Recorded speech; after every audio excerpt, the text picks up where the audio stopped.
আসসালামু আলাইকুম, শুভ সকাল ফরিদপুর। আমি নিশাদ আর আপনারা দেখছেন ভ্যাগাবন্ড গ্রি। এখন যাচ্ছি ফরিদপুরের হাজী শরীয়তুল্লাহ বাজার বা বড় বাজারে। আজকে বেশ বড় কঠিন একটা কাজ কিন্তু হাতে নিয়েছি। কঠিন কাজ এই কারণে যে আমি আজকে টিকিয়া বানাতে যাচ্ছি মোট 40 জন মানুষের জন্য। বাট এর আগে কখনো বানানো হয় নাই, মা বানিয়েছে, খেয়েছি, খুবই সুস্বাদু হয়। তো আজকে নিজেই বানাবো, এজন্য বেশ কঠিন একটা ব্যাপার আমার কাছে। ফরিদপুরের লোহার ব্রিজ বা বেলি ব্রিজ পার হয়ে যাচ্ছি বাজারে প্রয়োজনীয় জিনিসপত্র কেনার জন্য। বেলি ব্রিজটা দেখে এখন বেশ ভালোই লাগছে, এখানে কোনো হকার নাই, হকার মুক্ত বেলি ব্রিজ।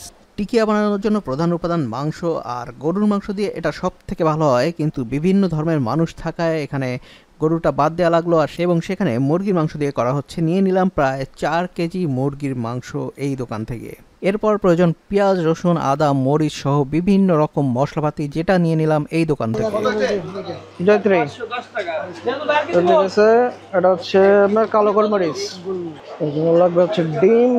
ওইদিকে বোরানির জন্য লাগতেছে হচ্ছে পুদিনা পাতা, ধনিয়া পাতা, কাগজি লেবু লাগবে সালাদের জন্য, শশা।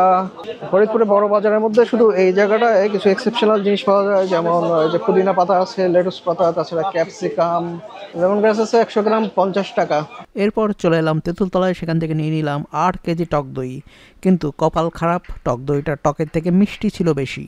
আজকে এটাই আমার কিচেন, যদিও this is not my own kitchen, but এখানে চুলাটা বসাবো, এখানে মশলা কাটাকাটি হচ্ছে, বাজার কিন্তু চলে আসছে, ব্লেন্ডার আছে। যেটা প্রথমে লাগবে সেটা হচ্ছে ছোলার ডাল, যেটা ভিজিয়ে রাখা লাগবে বেশ কিছুক্ষণ, 2 থেকে 3 ঘন্টা। 1 কেজি ছোলার ডাল আছে। ছোলার ডাল ভিজাতে দেওয়া হয়েছে আদা, রসুন, আলু, কাঁচামরিচ, পেঁয়াজ, সব রকম মশলা এখানে আছে। বোরহানির জন্য জিরা ভেজে নেওয়া হচ্ছে, এটা মিহি করে গুঁড়ো করা হবে। ব্লেন্ডারে টক দইগুলো দিয়ে ব্লেন্ড করে নিচ্ছে যাতে কোনো দানাদার না থাকে দইটা। সেখান থেকে এই হাঁড়িতে এসে পড়তেছে দইগুলা। টোটাল এখানে গেল 8 কেজি দই, কারণ 8 কেজি দই যাচ্ছে, বাকিটা পানি যাবে কিছুটা, আর তো বিভিন্ন রকম মশলা, জিরার গুঁড়া, পুদিনা পাতা, ধনিয়া পাতা, কাঁচামরিচ, ভাজা জিরার গুঁড়া যাচ্ছে। এদিকে সরিষা বাটা আছে, সরিষা বাটাও যাবে। টিকিয়ার জন্য ছোলার ডাল, মাংস টুকরো করে কেটে বিভিন্ন রকম মশলা দিয়ে যে সিদ্ধ করে নিয়েছি, কারণ এটা ব্লেন্ড করা হবে, সেটা চপে শেপ দেওয়া হবে টিকিয়ার। তারপর আসলে টিকিয়াটা ভাজা হবে। বেশ অনেকটা কাজ, একটা বড় কাজ হয়ে গেছে, যেটা হলো সিদ্ধ করা। আমাদের মাংস, ছোলার ডাল আর যত সব মশলাগুলো ছিল সব কিছু এখানে ব্লেন্ড করা হয়ে গেছে। এখন এটা সুন্দর করে মাখাতে হবে ডিম করে। এখন সেই সব থেকে কঠিন কাজটা হচ্ছে মানে টিকিয়াটা ভাজা। আমি আসলে ভয় ছিলাম টিকিয়াটা ভাজতে গেলে এটা কিন্তু ছাড়িয়ে যায়, মানে একেবারে ভর্তা হয়ে যায় তেলের দেওয়ার সাথে সাথে।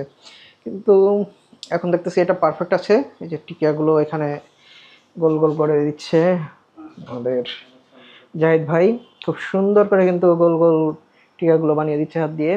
আর এগুলো নিয়ে আমি এই যে ডিমে চুবিয়ে চুবো তেলে ভাজতেছি, ডিপ ফ্রাই হচ্ছে পারফেক্টলি। টিকিয়াগুলো কিন্তু হচ্ছে, দেখ আলহামদুলিল্লাহ। এভাবে অনেক সময় ধরে বানিয়ে ফেললাম প্রায় 80 থেকে 90টা টিকিয়া। সাথে চলে আসলো খাসির কাচ্চি বিরিয়ানি বাসমতি চালের। এর সাথে যাচ্ছে আমার বানানো টিকিয়াগুলো। কাচ্চির মাংসটা টেন্ডার এবং খুবই সফট ছিল। ভাই কি অবস্থা দাদা? এই তো টিকিয়া রাঁধছি আর বোরহানি পাবেন, বোরহানিটা করছি। আরে ভাই কি অবস্থা, সেই হয়েছে না? আলহামদুলিল্লাহ।